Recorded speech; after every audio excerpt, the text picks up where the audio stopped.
예, 여러분 반갑습니다. 예, 방금 이렇게 거창하게 소개받았지만 제 양력은 딱 한 줄인데요. 정말 부끄러운 죄인이고요. 정말 이렇게 일천한 저를 이렇게 귀한 하나님의 말씀을 같이 나눌 수 있는 기회를 주신 우리 존경하는 최유선 목사님, 그리고 사랑하는 우리 찬양의 교회 교우 여러분들께 먼저 감사를 드리고 하나님께 영광을 돌립니다. 제가 오늘 이 짧지만 이 귀한 시간에 어떤 말씀을 나눌까 정말 깊이 고민하고 기도하며 묵상하다가 제가 우리 어린 제 자녀들을 이곳 캐나다에 어렸을 때 유학을 보냈던 아빠로서, 그리고 정말 한평생을 제가 원자력 발전소 설계를 하는 엔지니어로서 직장 생활을 하다가 아까 우리 목사님이 과분하게 소개를 해주셨는데 이제 늦은 나이에 신학의 길을 또 걸어가 보고 있는 만학도로서 제가 저 역시 지키기 힘들었고, 그리고 지금도 영적인 싸움을 계속하고 있는 이 부분을 하나님께서 감동을 주셔서 찬양의 교회 교우님들과 나누라는 말씀을 주셔서 이 시간에 잠깐 나누도록 하겠습니다. 여러분, 저희가 이 세상을 살아갈 때 많은 것들을 지키며 살아갑니다. 저희는 저희들 자녀들을 또 나쁜 환경으로부터 지키기 위하여 노력을 하며 살아가고요. 또 저희들의 가정이 깨지지 않도록 많은 노력을 기울여서 살아갑니다. 또 저희들의 건강을 지키기 위해서도 여러분들 많은 노력을 기울입니다. 운동도 하고요. 또 건강 보조식품도 먹고, 또 그렇게 하고 또 가장 중요한 우리 물질을 잘 지키기 위해서 여러분들, 저도 노력을 하고 여러분들도 노력을 하시죠. 또 이 물질을 지키는 것뿐만이 아니라 또 증식을 시키기 위해서도 많은 노력을 합니다. 그런데요, 우리가 이렇게 중요하게 지키고자 하는 것들에게는 공통점이 있습니다. 그것이 무엇이냐면은 그것들이 우리에게 소중한 것들이라는 것이죠. 우리는 아무거나 지키지 않습니다. 우리는 쓰레기를 지키는 사람은 어리석은 사람이지요. 우리가 지키고 있는 것들은 우리에게 소중한 것들, 그리고 우리가 가치 있다고 여기는 것들을 우리는 지키며 살아갑니다. 그런데요, 성경은 우리에게 물질을 지켜라, 너희 가정을 지키며 살아라, 너 자녀, 이 나쁜 유해 환경에서 꼭 지켜야 돼, 이렇게 말하고 있지 않습니다. 물론 하나님께서 지켜주시죠. 그런데 성경은 그런 것들 말고 너희가 꼭 지켰으면 좋겠다라고 하는 것들이 있는데, 그것을 성경은 우리의 마음이라는 것입니다. 그래서 우리가 성경에는 우리의 마음을 특히 잘 지키라고 말씀을 하고 있는데, 이 시간 우리가 잠언 4장 23절이 혹시 준비되었으면 한번 읽어보겠습니다. 시작. 모든 지킬 만한 것 중에 더욱 내 마음을 지키라. 아멘. 또 신명기 4장 9절 됐으면 한번 올려주시죠. 앞부분만 읽겠습니다. 시작.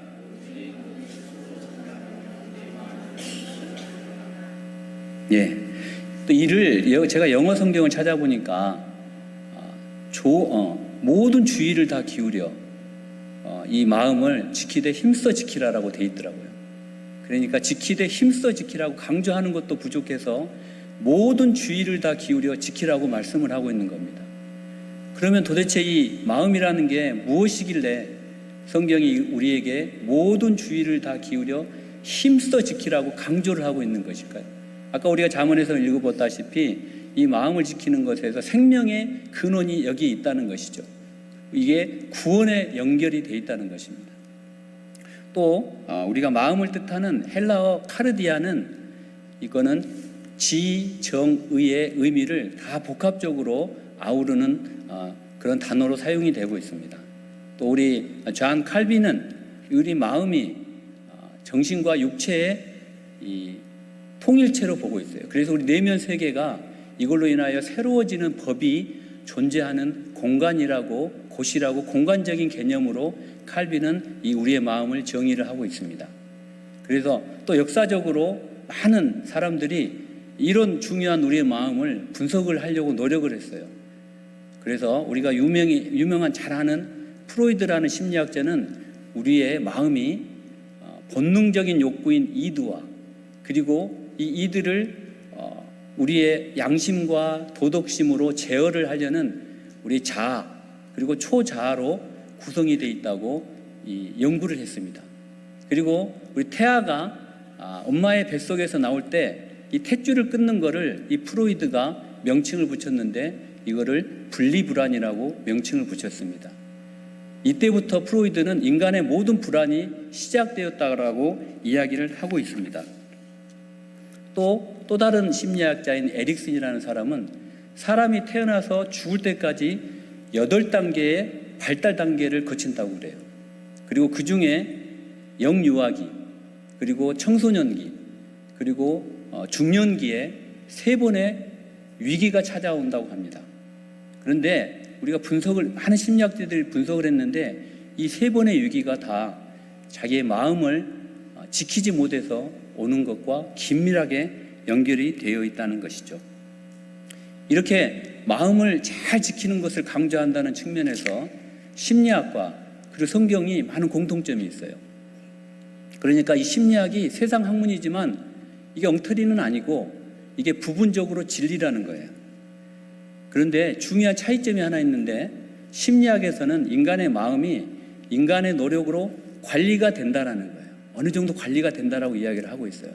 그러나 성경은 전혀 그렇지 않습니다. 성경은 우리 인간의 마음이 전적으로 타락되고 오염이 되어서 우리 힘으로는 어떻게 할 수가 없는 구제불능의 상태라고 선언을 하고 있습니다.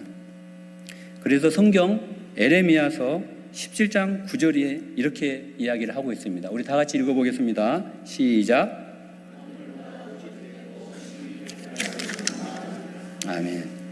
그래서 우리의 마음이 심히 부패되고 거짓되어서 구제불능이라는 거예요.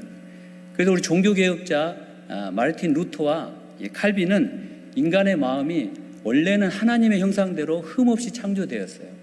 그러나 죄로 인하여 우리 마음이 오염되고 타락하였는데 전적으로 타락하여서 하나님을 떠나서는 우리의 의지로는 어떠한 선을 행할 의지도 남아있지 않다고 그래요. 그래서 칼빈은 인간에게는 자유의지가 남아있지 않다라고까지 이야기를 했습니다. 여러분들이 중국집에 가가지고 짜장면을 먹을까 짬뽕을 먹을까 이거 고민해서 하나 선택하잖아요. 이게 우리는 자유의지라고 하나님이 주신 선물이라고 생각하지만 칼빈은 그게 아니라는 거예요. 그 자유의지가 아니고 이거는 동물적인 본능이라고 이야기를 합니다. 하나님께서 우리에게 자유의지를 주셨는데 우리는 이미 타락해서 우리의 힘으로는 그 자유의지를 하나도 행할 의지가 전혀 남아있지 않다는 거예요. 그런데 한번 타락한 우리 인간의 마음은 진공 상태와 같습니다. 여러분 진공 상태가 무슨 상태인지 잘 아시죠? 이 진공 상태는 조금만 틈이 생기고 구멍이 생기면 바깥에 있는 오염된 공기가 자동적으로 들어오게 돼 있어요. 그래서 나쁜 마음, 남을 미워하는 마음, 악한 마음, 분노하는 마음, 누구만 보면 그저 셈이 나고 그냥 보기만 봐도 미운 그런 마음들은 우리가 굳이 가지려고 노력을 하지 않아도, 그리고 굳이 지키려고 노력을 기울이지 않아도 우리 마음에 자연스럽게 가득 차게 된다는 거예요. 그리고 가득 찬 이 마음이 우리의 입을 통해서 나오게 된다는 거예요. 저도 우리 직장에서 그냥 보면은 미운 사람이 있어요. 그냥 보기만 보면은 그냥 그냥 나랑 별로 이렇게 관계를 맺지 않았는데 너무 잘난 체하고 이런 사람들 보면은 저는 정말 보기가 싫어요. 그래서 그런 마음이 그냥 제 마음에 들어오는 거예요. 여러분들은 그런 마음 혹시 안 들으시나요? 저만 들어보네요. 네, 그렇습니다. 그래서 성경이 그래서 우리에게 우리의 인간의 마음을 지키되 힘써 지키고 모든 주의를 다 기울여서 지키라고 이렇게 말을 하고 있는 거예요. 여기서 지키라라는 헬라어 프루레세이는 호위하리라라는 군사 용어입니다. 군대 용어예요. 그 로마 군대가 이 수비대가 이 보초를 쏘는데 창을 두고 탁 지키는 거예요. 그래서 이 프루레세이란 말은 군사적인 용어를 써서 우리가 아까 본문에서 읽었던 빌립보서 말씀도 군사의 용어로 사용하고 있는 것입니다. 그러면 여러분 우리가 우리의 마음을 지키기 위해서는 어떻게 해야 될까요? 성경은 우리에게 그 마음을 지키는 방법을 3가지로 제시를 하고 있습니다. 첫째는 우리의 마음에 말씀의 씨앗을 심으라고 이야기를 하고 있어요. 그리고 기도와 묵상으로 물을 주어서 그 말씀의 씨앗이 잘 자라나다라고 성경은 우리에게 권면하고 있습니다. 여러분 우리의 마음은 정원과 같아요. 우리 젊은이들 나이 드신 분들 다 할 거 없이 우리 마음은 정원과 같아서 우리 마음에 어떤 씨앗을 심느냐에 따라서 이 정원이 달라집니다. 그래서 우리는 우리 마음에 나쁜 씨앗이 심기지 않도록 항상 주의를 해야 되는 거예요. 그리고 우리 마음에 심겨질 씨앗은 말씀의 씨앗이 돼야 되는 거예요. 그러면 우리가 말씀의 씨앗을 우리 마음에 심기 위해서는 어떻게 해야 되느냐? 우리는 날마다 성경을 읽어야 됩니다. 그리고 그 성경을 읽고 하나님 깨달은 말씀을 주셔요. 그 말씀을 우리가 하루 종일 붙잡고 하나님 앞에 나아가야 되는 거예요. 그럴 때 우리가 깨달은 말씀이 우리 머리에서 가슴으로 내려옵니다.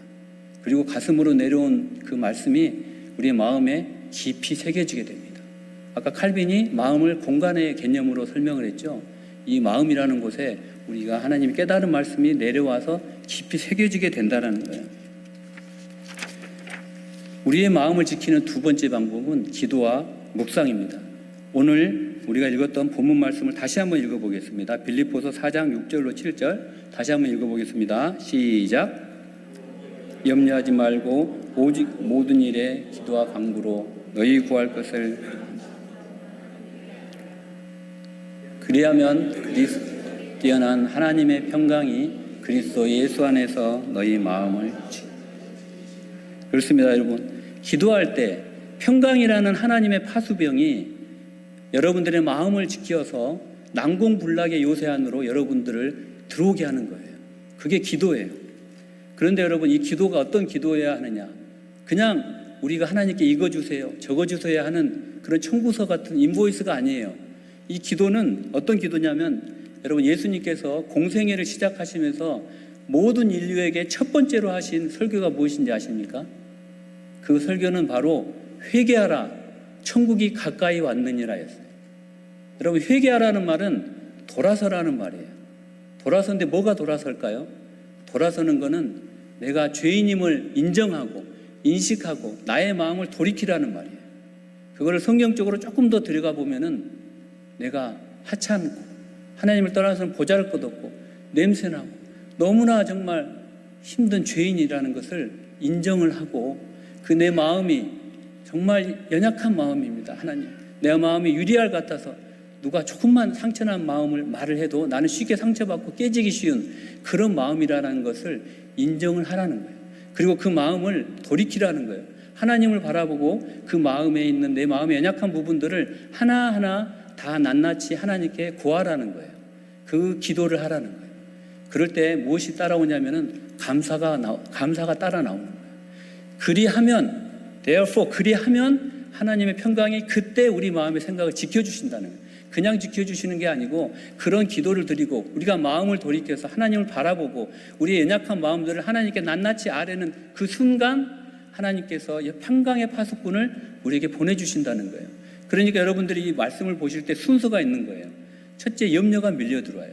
어떨 때 염려가 밀려 들어오느냐? 나와 하나님과의 어떤 약속이, 하나님의 그 믿음이 깨지고 부서질 때 나에게 믿음이 파도처럼 염려가 쏟아져 들어옵니다.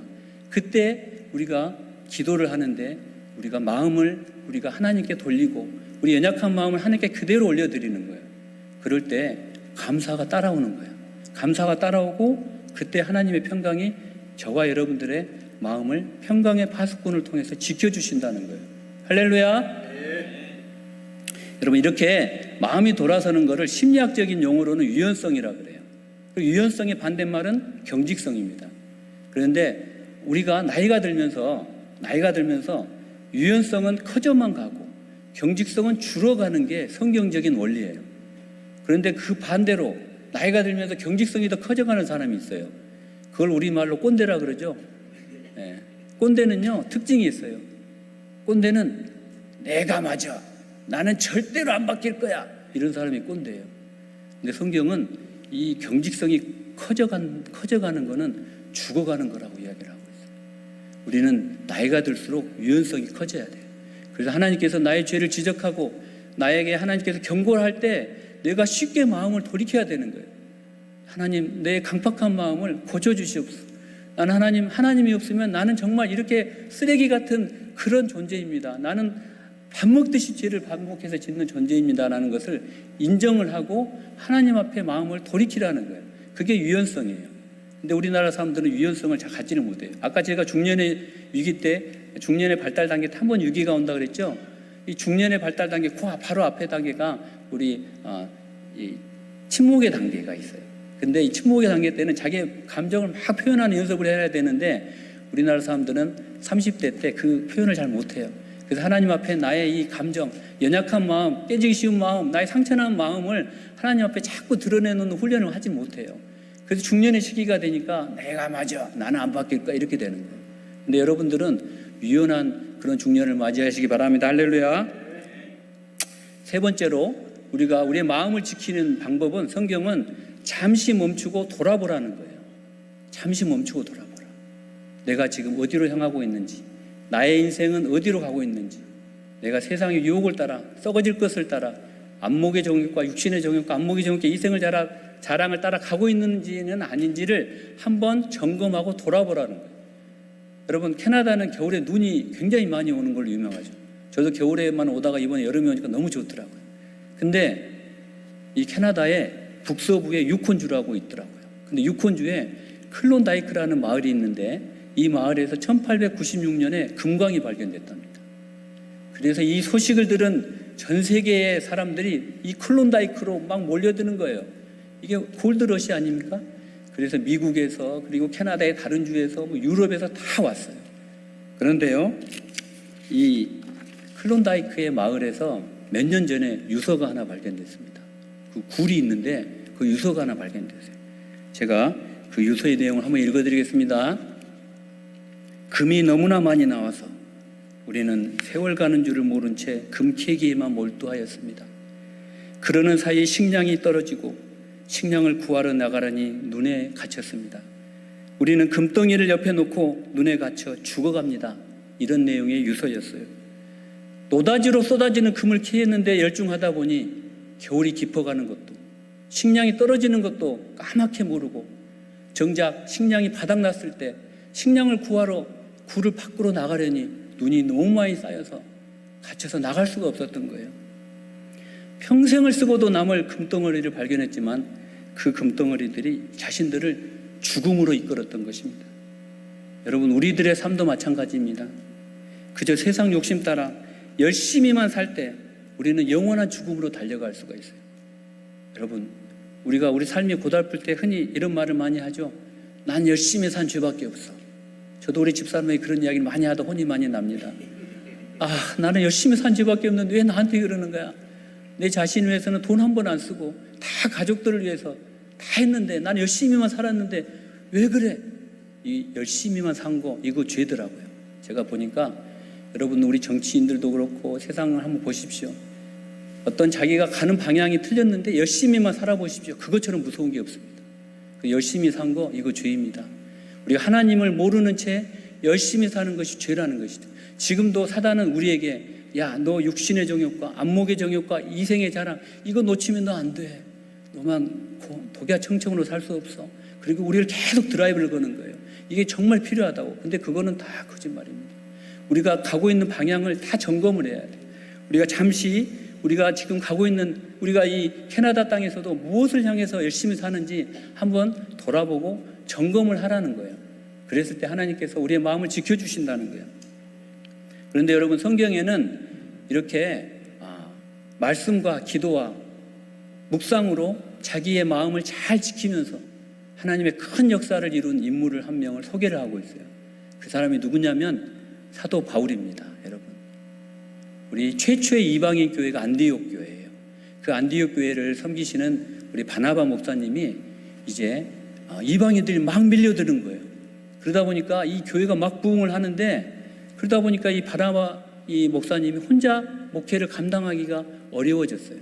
그래서 이 바나바가 자기와 동역자가 필요하다는 것을 깨닫기 시작했고, 그 동역자가 누군지를 자기가 가만히 생각해 보니까 그때까지 사울이라고 불리던 바울이 생각났어요. 근데 그 바울은 그때 뭘 하고 있었냐면 고향 다소에서 13년째 칩거 중이었어요. 근데 주님이 칩거를 명령하셨고 그 바울은 그 명령에 순종해서 그때 고향 다소에서 13년째 칩거 중이었어요. 여러분, 말이 칩거지 그냥 백수라고 생각하시면 됩니다. 하는 일이 없이 그냥 백수로 13년째 고향 다소에서 있었던 거예요. 그런데 이 바나바 목사님이 193km 되는 안디옥에서 5가지를 걸어가서 이 바나바에게 자신과 공동 목회를 제안을 합니다. 그런데 이 바울이 그 제안을 흔쾌히 수락을 해요. 이 바울은 주님께서 드디어 자신을 다소에서 불러내고 있다는 것을 믿음으로 보았기 때문에 그렇게 흔쾌히 승낙을 한 겁니다. 그런데요, 다소를 벗어나서 안디옥이라는 그 지방으로 가기 위해서는 그 중간에 하늘을 찌를 듯한 험산 줄령의 아마누스 산맥을 넘어가야 됩니다. 그런데 바울이 이 아마누스 산맥을 넘어가는 것이 이번이 처음이 아니에요. 맨 처음 바울이 아마누스 산맥을 넘어간 것은 바울이 예루살렘으로 유학을 갔던 그때예요. 유대교의 총본산인 예루살렘에서 유학해서 자기가 유대교의 총 큰 지도자가 되겠다는 청혼의 꿈을 품고 바울이 20세의 약관의 젊은 나이에 당당하게 아마누스 산맥을 넘어갔던 거예요. 그리고 바울이 넘어간 그 예루살렘에서 했던 일은 예수 믿는 자를 박해하고 핍박하고 예수 믿는 자를 죽이는 일이었어요. 그리고 이 바울이 다메섹으로 더 많은 예수 믿는 자를 죽이기 위해서 가는 중에 그만 예수님을 만나고 말았어요. 그리고 이 다메섹 도상에서 예수님을 극적으로 만나고 극적인 회심을 하게 됩니다. 컨버전을 하게 돼요. 회심을 하게 된 바울이 이제는 그 마음이 바뀌어서 그 예수 믿는 자를 죽이겠다고 설쳐대던 바울이 이제는 이 마음이 복음 증거로 그냥 똘똘 활활 타오르기 시작했어요. 그래서 예수님, 저 이제 복음 증거할래요. 그래서 예루살렘과 다메섹에서 그냥 막 그 즉시 복음을 증거하려고 했습니다. 그런데요, 주님이 뜻밖에도 바울에게 야, 너는 안 돼. 너 지금 다시 너 고향 다소로 돌아가서 13년 동안 내가 다시 부를 때까지 기다려. 이렇게 칩거하라고 명령하셨어요. 여러분, 이게 말이 됩니까? 이렇게 내가 복음을 증거를 하려고 하는데 하나님께서 다시 돌아가라는 거예요. 그것도 1년도 아니고 13년 동안. 그런데 바울이 놀라운 거는 제가 깜짝 놀랐어요.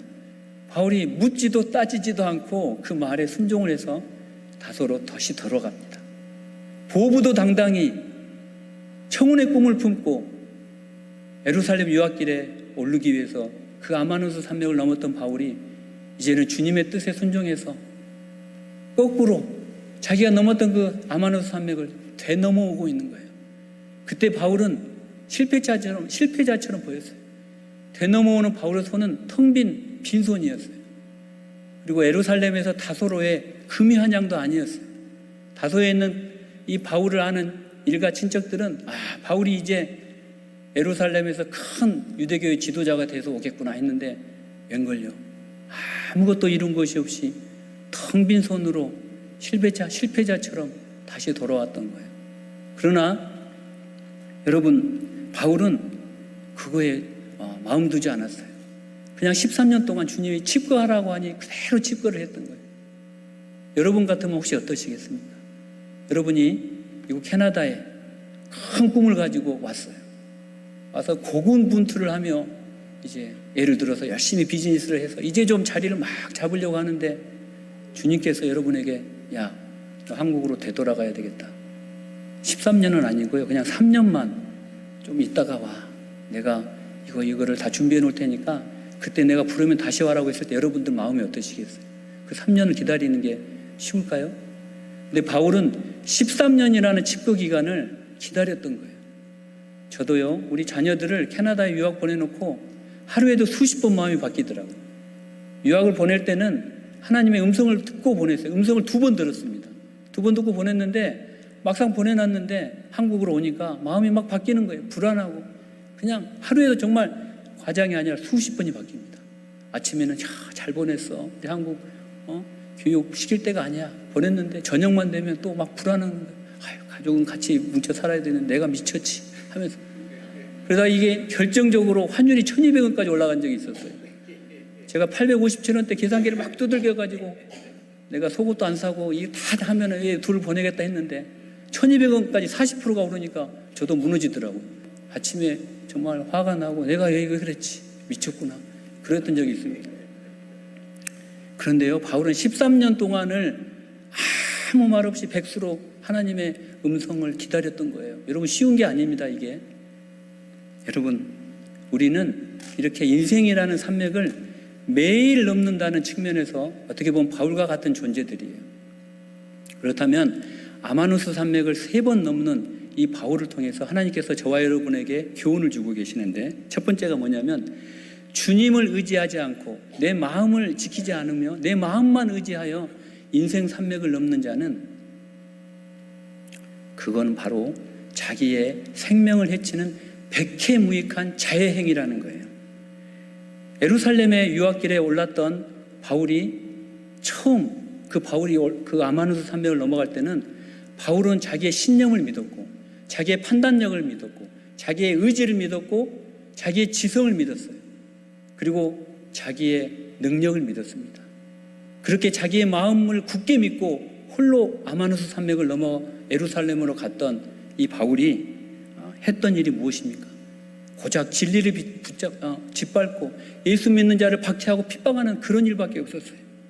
만약에 주님께서 다메섹 도상에서 이 바울을 붙잡아 주시지 않으셨다면 바울은 아마 일평생 동안 자기 생명을 갉아먹는 자해 행위를 하다가 2000년 전 이스라엘의 어느 공동묘지에 한 줌의 흙이 되어 아무 흔적도 없이 사라져버리고 말았을 것입니다. 여러분, 우리 대체 인간의 실상이 무엇입니까? 우리 인간의 실상에 대해서 우리 성경 야고보서 4장 13절 14절은 이렇게 이야기를 합니다. 우리 다 같이 한번 공독하겠습니다.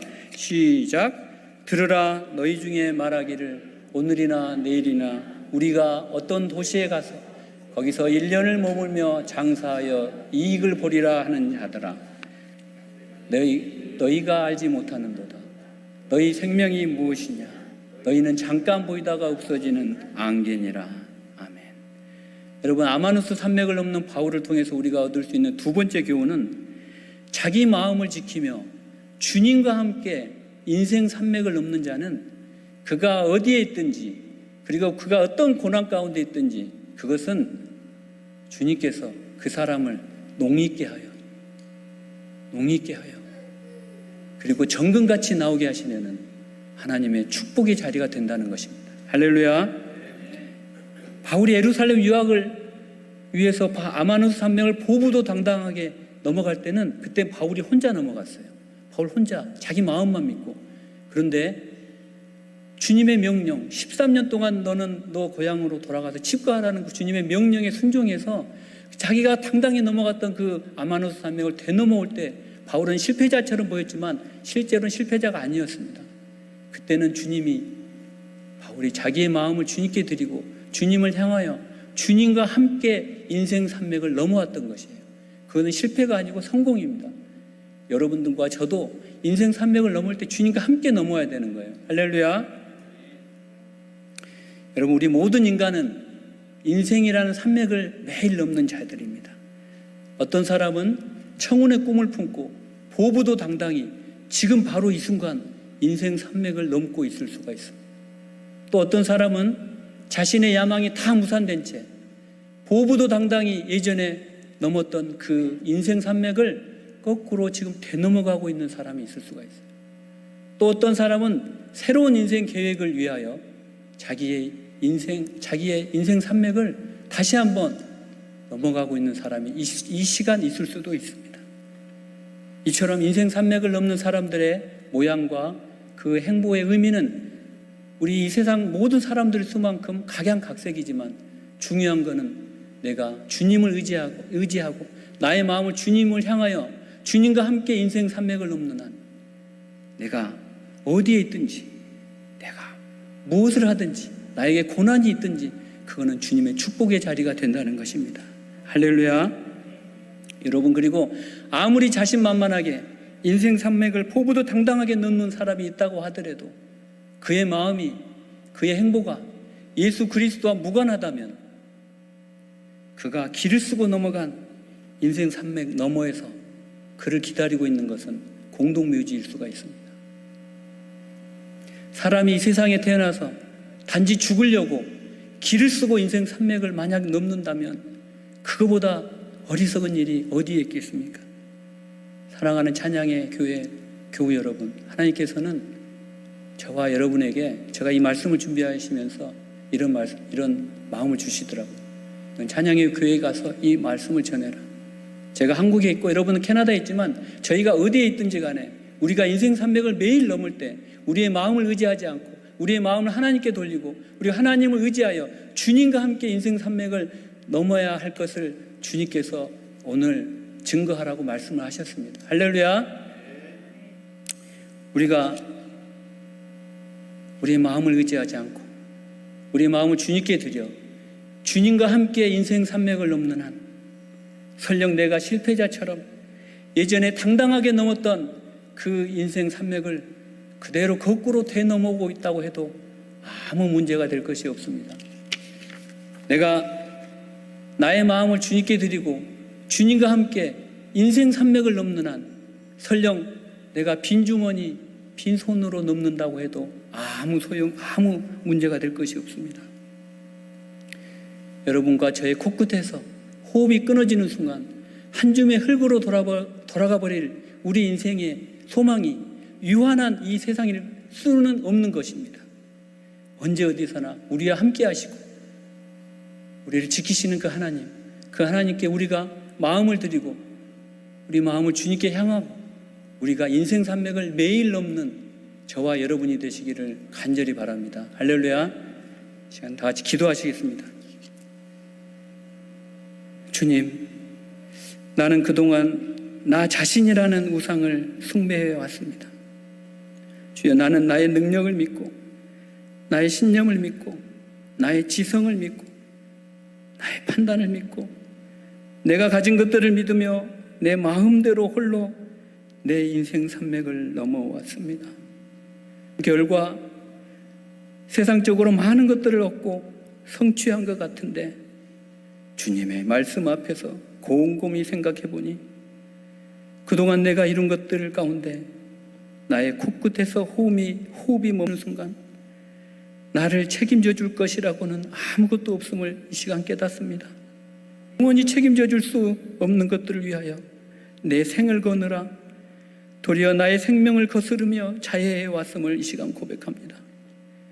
우리가 우리 마음을 지키며 주님과 함께 매일 인생 산맥을 넘는 한 비록 내 자신은 볼품없고 나의 손과 주머니는 비어 있다고 해도 그것이 아무 문제가 되지 않음을 시간 깨닫게 하여 주시옵소서. 오히려 내가 볼품이었기에 나를 통해 주님께서 드러나시고 나의 손과 주머니가 비어 있기에 주님의 것으로 채워지는 은혜를 경험하게 하여 주시옵소서. 우리가 매일의 삶 속에서 특별히 말씀의 씨앗을 우리 마음에 심게 도와주시옵소서. 우리가 매일 인생 산맥을 넘는 동안 아버지 혹여 염려가 쓰나미처럼 밀려 들어올 때 우리의 마음을 돌이켜 주님께 기도하는 인생 되게 도와주시옵소서. 예수님의 이름으로 간절히 기도드립니다. 아멘. 감사합니다.